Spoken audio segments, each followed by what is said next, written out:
Did you find him? Yeah, but he took off. After the recent X-Men 97 episode, Nathan Summers, or Cable, is back into popularity. Coming back from a dystopian future, this man's trying to save mutants while dealing with severe daddy issues with Scott. Oh, and he also wants to avenge his mother, Madeline Pryor, who's a clone of Jean Grey. Here's what we know that she doesn't. She is a grandmother in the comics and in this universe, because Cable has a son in this continuity, a son named Tyler Dayspring. If you want to know in which episode, keep on watching. But first, fans, we need a promise from you. You won't tell Scott about Tyler, please. This man has enough on his plate at the moment. What with the rally of Cyclops was right. But before we go into our explanation, we have a very small request. If you like our content, please support us by subscribing to our channel. This is a small click for you, but for us, it means a lot. Thank you. Let's begin.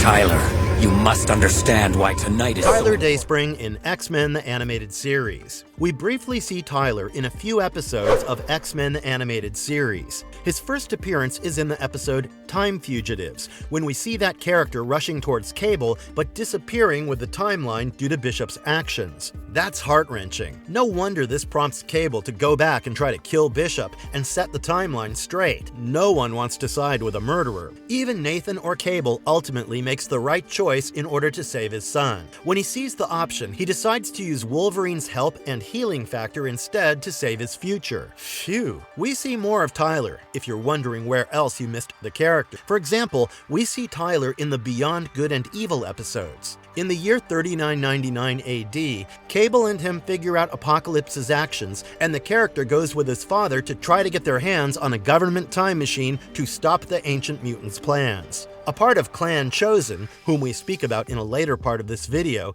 Tyler is seen sporting blonde hair. Fans and theorists have often speculated that the varying ages we see the character at, such as being a child in one episode and a young adult in the next, could be due to the changing nature of time in the X-Men universe, especially when Cable is involved.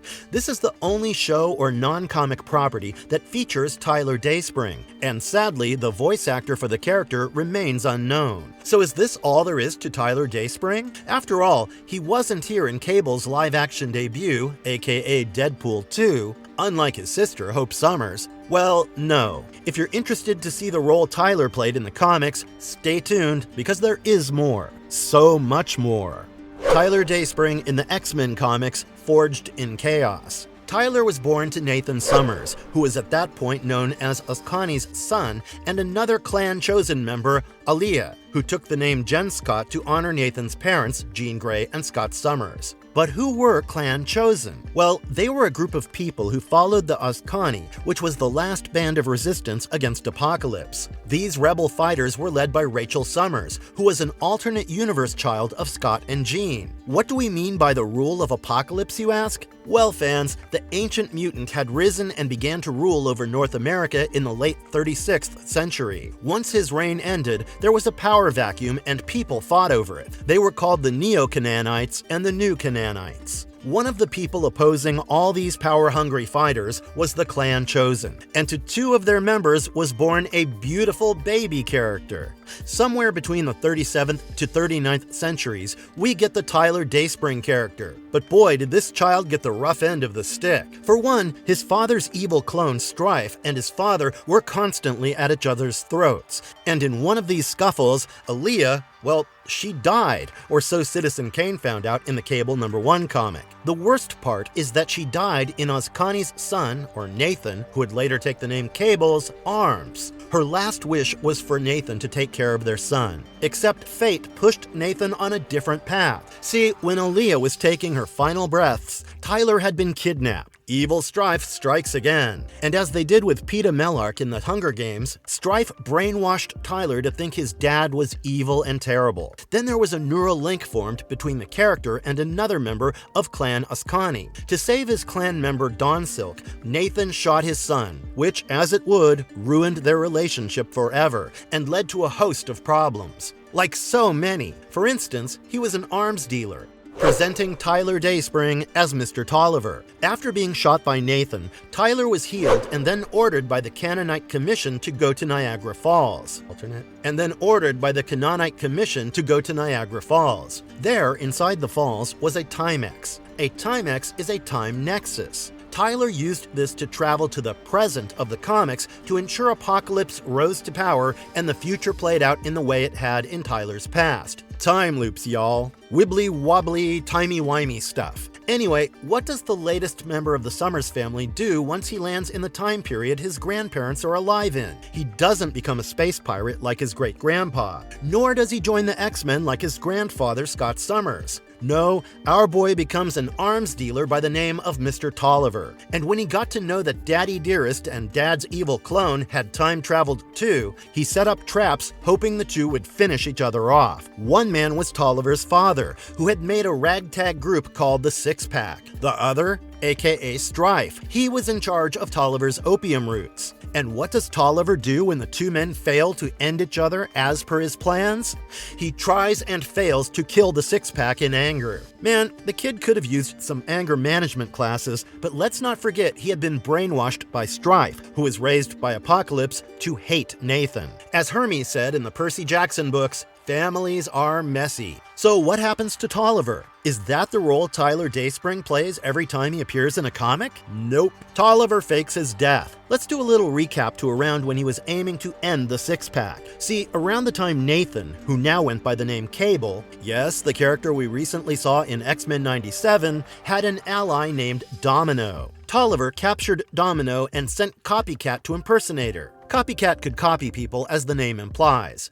Tolliver also hired Deadpool, while Cable asked who he thought was Domino to help lead the new mutants he had reassembled. And yes, the team had titular characters like Boom Boom, who we covered in another video if you're interested. Well, all truths come to light someday. After Deadpool violently reminded an MIA Copycat of her mission, she told Tolliver that she had set bombs to detonate at X-Force's base while the team trained. Eventually, Cable came to find Tolliver's base, battled Pico, another merc that Tollyboy had hired, and found the real Domino. But before he could rescue Dom, Cable had to meet Wade Wilson, aka Deadpool, in battle, a match we saw in live action in Deadpool 2 under widely different circumstances. When Cable begins pursuing Tolliver, Tyler fakes his death in a helicopter explosion, boom, and escapes. Of course, as always, the power vacuum led to a war between arms dealers for Tolliver's advanced tech. Is it just me, or does Tyler Dayspring's life seem to be characterized by power vacuums and their fallouts? Like, just take a look. Stryfe went crazy because Apocalypse rejected him, and when the ancient mutant died, Stryfe came after Nathan, who was fighting a war that had started because of Apocalypse and became worse after the end of his reign left a power vacuum. Then, one of these contenders for the ancient mutant's throne, so as to say, gets their hands on a brainwashed Tyler, who in turn creates his own power vacuum in the present, which seems like a cycle. And then there's the time travel body snatching parts of the character's life.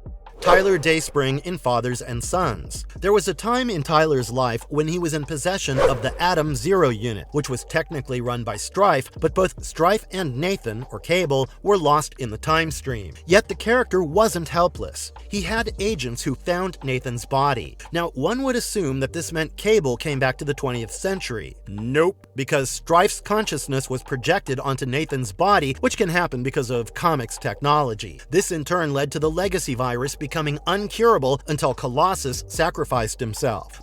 But what is the legacy virus, and how is Tyler involved with it? We hear you, and we have answers. You see, the legacy virus was a devastating plague that burnt through the mutant population like wildfire, and Stryfe was the only one who had the cure. Now we know Stryfe's consciousness was planted in Nathan's body by Tyler's agents, while Tyler with Ascani was learning facts about himself and his family. The fact that Nathan and Cable were the same guy. Who was Stryfe? A clone, and so on and so forth. Now the thing was, Stryfe was only in control of Cable or Nathan's body only when a certain frequency was played, but thanks to Mr. Sinister, Stryfe eventually gained full control and decided to visit Tyler, whose identity as Mr. Tolliver Stryfe now knew. Vengeance is a hell of a motivator to this family, and while these two were battling it out, guess who turns up but dear Dad and Mom? Well, for Nathan at least. next. Cyclops, Jean, Zero, and Professor X himself decided to battle Stryfe and get him to leave Nathan's body. While Tyler escaped the loving gaze of his family in all this mess, Stryfe decided to disappear as well. But it wasn't because the X-Men defeated him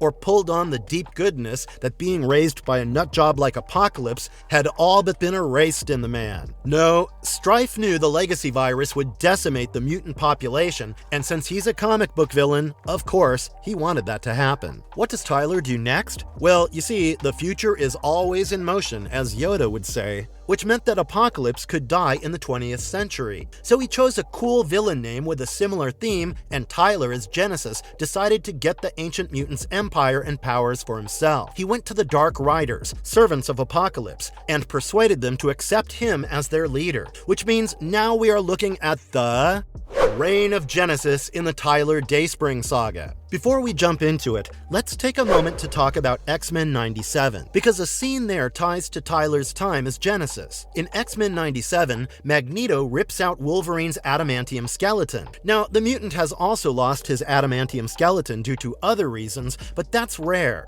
And one time, after he lost the skeleton and was back to Bone Claws, the Dark Riders captured him on the command of Genesis, aka Tyler Dayspring in his power era. Tyler wanted to return the adamantium skeleton to Logan and brainwash him into becoming the Horseman Death, which was a role that Gambit held at one point and we covered in a video you might want to check out. And yes, despite leaving the name behind, Tyler kept the whole theme of the Four Horsemen of the Apocalypse going, and he was cruel in this part of his life. To get another adamantium skeleton for Wolverine, he unleashed mutant Deathwatch beetles on a captive cyber so that they would devour the soft tissue of his adamantium-laced skin and leave behind the metal. Gruesome. And Tyler met an end that kind of took Cyber's revenge, because Wolverine broke out, went berserk, and killed Tyler and his posse. There ends the saga of Tyler Dayspring, or at least in the comics so far. Out of Nathan's fever, he dreams where the three of them, Tyler, Nathan, and Jen Scott, are a happy family. You know that hits you where it feels. It's like Anakin dreaming of Padme, Luke, Leia, and him being happy after all the Vader stuff went down. It's such an impossible dream that it's a bittersweet nightmare almost. But that's life in fiction, I suppose. Even if Wanda could give Cable what he wants with her reality wrapping. Let's break open what Tyler Dayspring's mutant abilities are.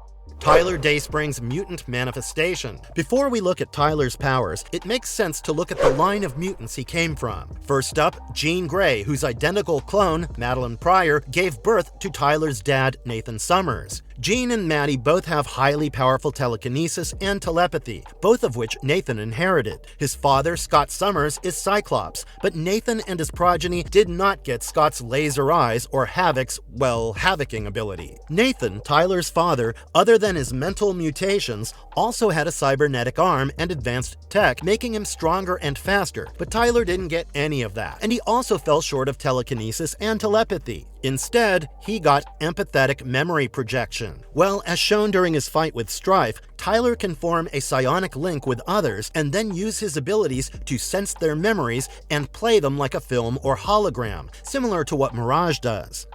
So he's a human projector of other people's experiences. Pretty cool. Now that we know the guy a little, let's share what we think of him. He's not the sanest pin in the hay bale, of course. Let us know your thoughts in the comments box below, while we present a marvelous verdict. Tyler is probably one of the least interesting members of the Summers family due to a lack of sheer screen time. While his powers don't seem very impressive, they can be used to great potential both as a hero, think Professor X in Days of Future Past, meeting his past self, or as a villain, because having your innermost thought displayed for everyone, that'll cause problems, start fights, and make teams vulnerable, which is the goal of every antagonist. In animation, we haven't seen Tyler as anything but a way to move Cable's storyline ahead and make us empathetic to the time-traveling telepath. We can hope to see the character in a similar role in X-Men 97, unless they show Tolliver working with Sinister or Zemo and the UN with Bastion, but I wouldn't get my hopes up, despite how radical the show has been. I mean, Magneto ripping out Logan's skeleton? That's a bold move, and could introduce Genesis in later episodes, but I don't think they will. So that's it. Tyler Dayspring, y'all. A character done dirty in being made a plot device over a person, and the eldest Summers' grandchild, before Storm's kid with Cable, and the adopted Hope Summers.